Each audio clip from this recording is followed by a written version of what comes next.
আসসালামু আলাইকুম সম্মানিত ভিউয়ার্স, আজকের ভিডিওতে দেখাবো আপনি যদি অনলাইনে রিটার্ন দাখিল করেন সেই ক্ষেত্রে আপনার যদি পূর্বে কোনো জমি থাকতো আর সেই জমি যদি বিক্রি করেন তা আপনি রিটার্নে কিভাবে দেখাবেন সেই সম্পর্কে। তো ভিডিওটি না টেনে যদি পুরো ভিডিওটি আপনি দেখেন তাহলে এই ভিডিওটি শেষে আপনি আপনার জমি বিক্রি করার টাকাটা কিভাবে রিটার্নে দেখাবেন তা জানতে পারবেন। তো আর কথা নয়, চলুন আমরা ভিডিওটি দেখি।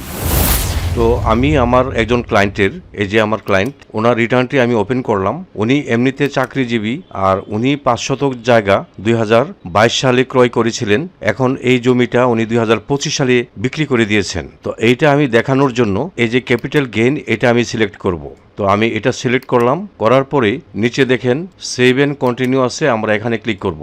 তো এখানে ক্লিক করলাম, করার পরে এখানে ওনার লোকেশনটা দিয়ে দিবেন। যেহেতু উনি চাকরিজীবী, ওনার রিবেট কিছু আছে, কারণ ওনার জিপি ফান্ডে এরপরে কল্যাণ ট্রাস্টে কিছু টাকা কাটে, এই জন্য এটা রিবেটটা আমি ইয়েস দিছি। যদি আপনাদের এই রিবেট না থাকে, অর্থাৎ ইনভেস্ট না থাকে, নো দিবেন। হ্যাঁ, তারপরে এখানে দেখেন যদি 50 লক্ষ টাকার উপরের সম্পদ থাকে ইয়েস দিবেন, না থাকলে নো দিবেন। যদি নিজের গাড়ি থাকে ইয়েস দিবেন, না থাকলে নো দিবেন। ওন অফশোর প্রপার্টি বাহিরে যদি কোনো সম্পদ থাকে ইয়েস দিবেন, না থাকলে নো দিবেন। তারপর share holder director of a company যদি হয়ে থাকেন ইয়েস দিবেন, না থাকলে নো দিবেন। হ্যাভ এনি হাউস প্রপার্টি যদি থাকে ইয়েস দিবেন, না থাকলে নো দিবেন। তো আমার ক্লায়েন্টের এগুলি নেই, তাই আমি নো দিলাম। দিয়ে এখন আমি এই যে কন্টিনিউ এখানে ক্লিক করব। তো আমি এই কন্টিনিউতে ক্লিক করলাম। কন্টিনিউতে ক্লিক করার পরে ওনার যে সরকারি চাকরিজীবী হিসাবে যে বেতন ভাতাগুলি আছে এগুলি আমি দিয়ে দিলাম, কিন্তু মূলত আমার হলো ক্যাপিটাল গেইন এই অংশে। ঠিক আছে, যেহেতু উনি জমিটা বিক্রি করবে, আজকের ভিডিওটা হলো জমি বিক্রির টাকাটা আপনি কিভাবে দেখাবেন। তো আমি ক্যাপিটাল গেইনে যাওয়ার জন্য সেভ এন্ড কন্টিনিউ এখানে ক্লিক করব। করার পরে এই যে দেখেন এখানে আমি ক্যাপিটাল গেইনে আসি এবং টাইপ অফ গেইনস এখানে সিলেক্ট ওয়ান এই বক্সে আমি ক্লিক করব। তো আমি এখানে ক্লিক করলাম। ক্লিক করার পরে যেহেতু উনি জমি বিক্রি করবে এই জন্য transfer of property land only. আচ্ছা, যদি ট্রান্সফার অফ প্রপার্টি হাউস বা অ্যাপার্টমেন্ট হয়ে থাকে তাহলে এটা দিবেন। যারা বাড়িঘর বা অ্যাপার্টমেন্ট বিক্রি করে থাকেন তারা এটা সিলেক্ট করবেন। Sending money of the developer যদি হয়ে থাকেন এটা সিলেক্ট করবেন। কম্পেনশন এগেনস্ট প্রপার্টি অ্যাকুইজিশন, ওই যে সরকারিভাবে জমি অধিগ্রহণ যেটা হয়, মনে করেন আপনি একটা জায়গা কিনেছেন, এখন ওই জায়গার উপর দিয়ে রেল লাইন যাবে, তো ওই জায়গাটা সরকারে অ্যাকুইজিশন, হ্যাঁ মানে অ্যাকোয়ার করবে, সেই ক্ষেত্রে আপনি এটা সিলেক্ট করবেন। তারপর transfer of share of listed company individual হলে এটা সিলেক্ট করবেন। Transfer of share of listed company director oblique sponsor oblique placement share holder হলে এটা সিলেক্ট করবেন। Transfer of share of not listed company বা প্রাইভেট লিমিটেড কোম্পানি হলে এটা দিবেন। Transfer of business or undertaking হলে এটা দিবেন। আদার ক্যাপিটাল গেইন হলে এটা দিবেন। Gain subject to reduce tax হলে এটা দিবেন। আচ্ছা, আদার ক্যাপিটাল গেইন হলে এই যে সোনা রূপা এগুলি যদি আপনি কিনে থাকেন, আপনার রিটার্ন যদি দেখায় থাকেন আর যদি সেটা বিক্রি করে থাকেন তাহলে আপনারা এই আদার ক্যাপিটাল গেইনে গিয়ে ওইটা দেখাই দিবেন। তো যাই হোক, আমার যে ক্লায়েন্ট ওনার হলো land property, transfer of property land only, তাই আমি এটা সিলেক্ট করলাম। আচ্ছা, করার পরে আপনার এখানে দেখেন একটা টিক মার্ক চিহ্ন আছে, এটাতে ক্লিক করে দিবেন। দেওয়ার পরে ডেসক্রিপশন অফ দ্য প্রপার্টি, এখানে জমির মৌজা দাগ খতিয়ান এগুলি দিয়ে দিবেন। তো আমি এগুলি দিয়ে দিই। তো আমি মৌজা, জেএল নং, খতিয়ান নং, দাগ নং, দলিল নং, উপজেলা, জেলা এটি আমি দিয়ে দিলাম। আচ্ছা, লোকেশন অফ দ্য প্রপার্টি এখানে ক্লিক করে এটা কি সিটি কর্পোরেশনের ভিতরে না পৌরসভার ভিতরে না ক্যান্টনমেন্ট বোর্ডের ভিতরে নাকি আদার এরিয়া। তো আমার ক্লায়েন্টের এটা আদার এরিয়া, আমি এটা দিয়ে দিলাম। দেওয়ার পরে টোটাল এরিয়া কতটুকু আর 5 ডেসিমাল আমি 5 লিখে দিব। এই যে ডেসিমাল। ডেট অফ অ্যাকুইজিশন, উনি জমিটা কবে ক্রয় করেছিল তো সেই তারিখটা আমি দিয়ে দিই এখানে। উনি ক্রয় করেছিল 18/7/2022 সালে জমিটা উনি ক্রয় করেছিল, দিয়ে দিলাম। এখন যার কাছে বিক্রি করবেন, টিন অফ বায়ার, আপনার জমিটা যে কিনবে তার টিন নাম্বার আপনি দিবেন, আপনার না। হ্যাঁ, এখানে যে ব্যক্তি আপনার জমিটা কিনবে মানে ক্রয় করবে তার টিন নাম্বারটা আপনি এখানে দিয়ে দিবেন। তো আমি টিন নাম্বারটা দিয়ে দিই। তো দিয়ে দিলাম। তারপরে সেল ডিড নং, বিক্রির সময় দলিলের যে নাম্বার এই নাম্বারটা দিয়ে দিবেন। তো আমি এখানে দিয়ে দিলাম এটা। তারপরে ডেট অফ সেল ডিড, এটা বিক্রি করছে কত তারিখে এটা দিয়ে দিবেন। তো আমি এটি দিয়ে দিই 22/6/2025 তারিখে এটা বিক্রি করছে। আচ্ছা, সাব রেজিস্ট্রার অফিস এটা কোথায়, আপনার জমিটার সাব রেজিস্ট্রার অফিস যেখানে সেখানে দিবেন। তো আমার ক্লায়েন্টের সাব রেজিস্ট্রার অফিস হলো, আমি দিয়ে দিচ্ছি এখানে সদর সুনামগঞ্জ।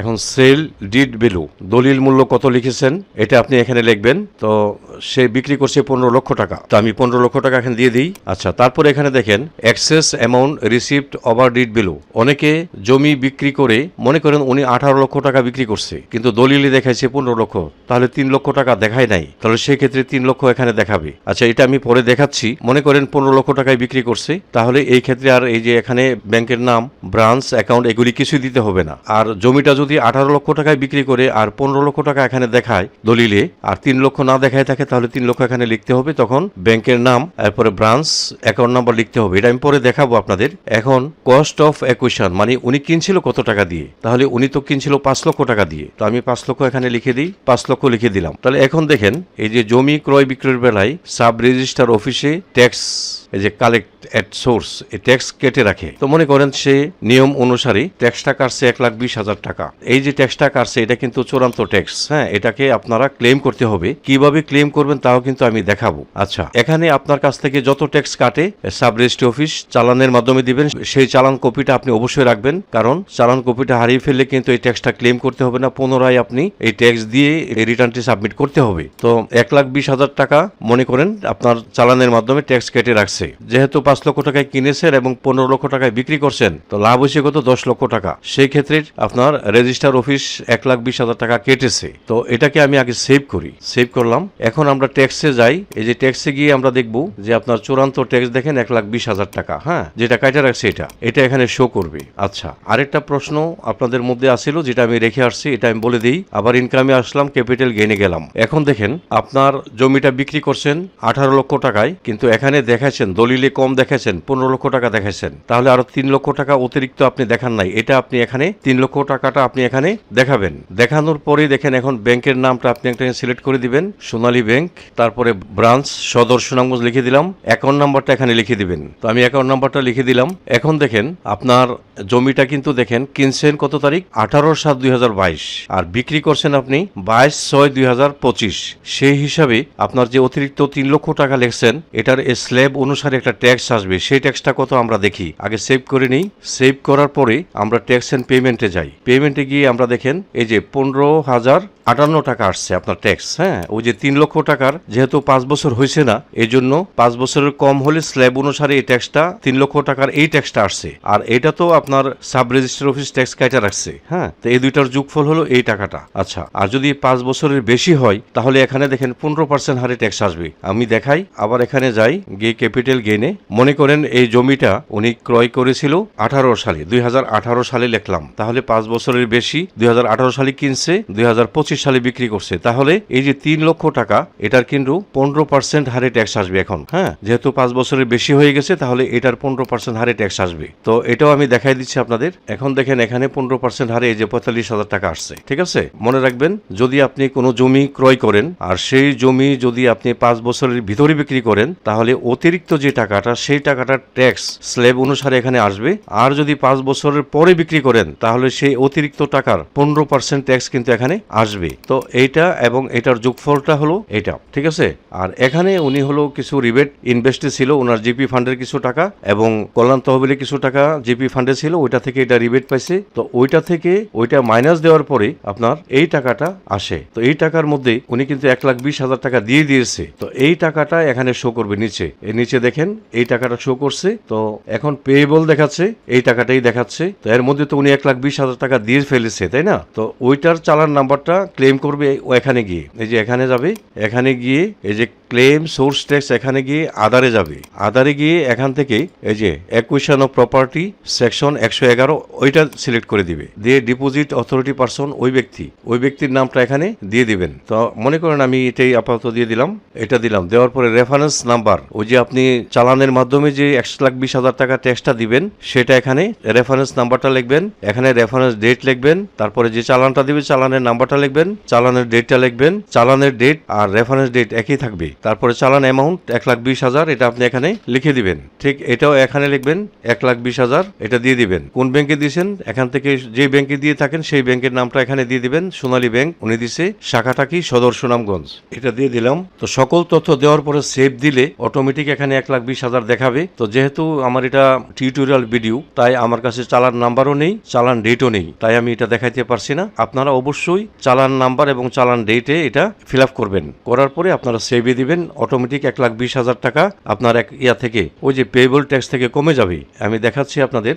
এই যে এখানে এই যে টোটাল পেমেন্ট দেখেন, টোটাল পেমেন্ট এখানে দেখাবে 1,20,000। তখন ওইটা থেকে 1,20,000 টাকা বাদ দিয়ে যে টাকাটা আপনার থাকবে সেই টাকাটা আপনি এখান থেকে আপনি পে নাও ক্লিক করে এই যে দেখেন আপনি চালান বা সোনালী ব্যাংক পিএলসি এখানে ক্লিক করে এই প্রসিড টু পেমেন্টে ক্লিক করবেন। করার পরে কার্ডের মাধ্যমে, মোবাইল ব্যাংকিং, ইন্টারনেট ব্যাংকিং এর মাধ্যমে যদি মোবাইল ব্যাংকিং দেন, দেওয়ার পরে নগদ, রকেট, পকেট, উপায়, এখানে বিকাশ এগুলি আছে, যেটার মাধ্যমে আপনি দেন আপনি এখানে সিলেক্ট করে দিবেন। দেওয়ার পরে আপনি 1,20,000 বাদ দিয়ে যে টাকাটা সেটা আপনি দিবেন এখান থেকে। হ্যাঁ, এটা এখন তো এটা শো করতেছে, কারণ আমি 1,20,000 তো ক্লেম করতে পারি না, এই জন্য। তো এইভাবে আপনি মোবাইল দিয়ে এটাকে আমি এক্সিট করে দিই। আমি এখানে গেলাম, তো যাওয়ার পরে যখন আপনি এই যে এই টাকাটা পুরাটা তখন এখানে দেখাবে, এই যে এখানে, অর্থাৎ টোটাল পেমেন্ট এখানে এটা দেখাবে। এইভাবে আপনারা এই ট্যাক্সটাকে ক্লেম করে নেবেন। তারপরে দেখেন উনি তো ওই জমিটা বিক্রি করে দিয়েছে, তো অ্যাসেট এন্ড লায়াবিলিটিসে যাবেন।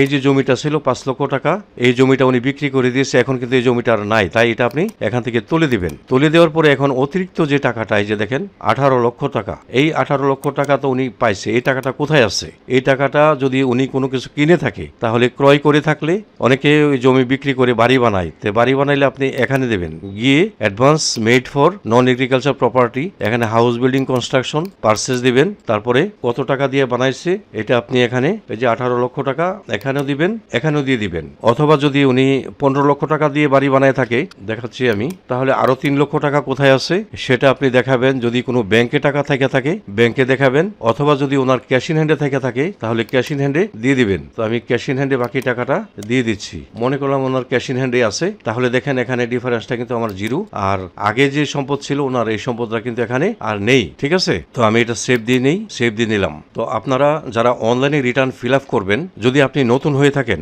আপনাদের প্রতি আমার অনুরোধ থাকবে অবশ্যই একজন ইনকাম ট্যাক্স লয়ার অথবা এনবিআর থেকে ট্রেনিং প্রাপ্ত অভিজ্ঞ কোনো ব্যক্তি দিয়ে রিটার্নটি ফিল আপ করাবেন। হ্যাঁ, এতে করে আপনার রিটার্নটি নির্ভুল হবে এবং পরবর্তী বছর রিটার্ন সাবমিট করতে সুবিধা হবে। কিন্তু আপনি নতুন হয়ে থাকলে আপনি নিজে নিজে বা অদক্ষ কোনো লোক দিয়ে যদি সাবমিট করায় থাকেন, এসব ক্ষেত্রে ভুল করে থাকে, সেই ক্ষেত্রে আবার নোটিশ যাবে, নোটিশের জবাব সঠিকভাবে না দিতে পারলে আবার জরিমানায় পড়ে যাবেন। তাই আপনাদের প্রতি আমার বিশেষ অনুরোধ, অবশ্যই একজন ইনকাম ট্যাক্স লয়ার অথবা এনবিআর থেকে ট্রেনিং প্রাপ্ত কোনো ব্যক্তি দিয়ে রিটার্নটি সাবমিট করাবেন। তো এই ছিল আমার আজকের ভিডিও। আশা করি আমার ভিডিওটি আপনাদের একটু হলেও উপকারে আসবে। যদি আমার এই ভিডিওটি আপনাদের একটু হলেও উপকারে আসে, তাহলে লাইক, কমেন্ট এবং শেয়ার করে দিবেন। সেই সাথে চ্যানেলটি সাবস্ক্রাইব করে আপনারা আমার সঙ্গে থাকবেন। আপনারা সকলে ভালো থাকবেন। আপনাদের সবাইকে ধন্যবাদ।